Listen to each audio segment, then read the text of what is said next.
If you struggle with GCSE English literature and writing really solid essays that get you that 6, 7, 8 or 9, I want to show you the perfect paragraph structure and essay structure that will get you those top marks, that 6, 7, 8 and 9 in your essays when it comes to your set text, your set poems, your set plays every single time.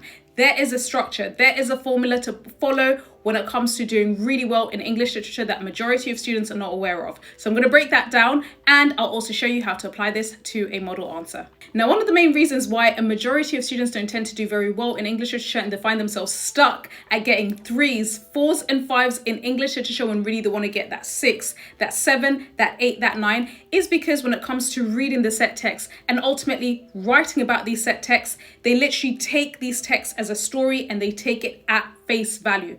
Remember, when you are reading an extract, when you're reading your set text, and ultimately when you're writing about them, you need to always go beyond what's there at face value. Ask yourself, why did the author choose these ideas or characters? What ideas are the authors trying to convey? What was happening at the time that affected the authors when it comes to what's been written? And then afterwards, after you've read your set text, this is how you then incorporate it into any paragraph to show that you're analyzing and you've gone beyond just superficially talking about what's really obvious. I'm going to walk you through how to do so using this analysis paragraph structure.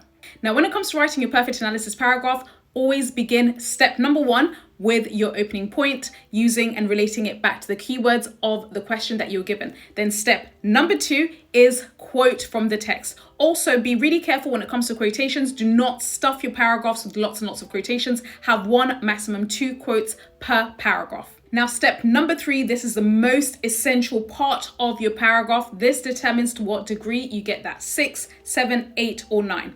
Now, in your explanation after you selected your quotations, begin by mentioning the technique that the author has used. Alliteration, metaphors, similes, all of that, and then mention the effect. But then don't stop there. Then you follow on by mentioning context, which is the ideas that influence the author at the time, or themes, and expand on that. But then don't stop there, especially if you're aiming to get a 7, 8 or 9, because you need to then finish off your explanation by talking about the audience. You need to talk about reader effect. This is how you analyze and go into lots of detail. And then number 4, finish off by linking back to the questions, keywords. Now, what I'm going to be doing is following on with a model answer and a model response where I'll show you how to apply this. So obviously watch my next video.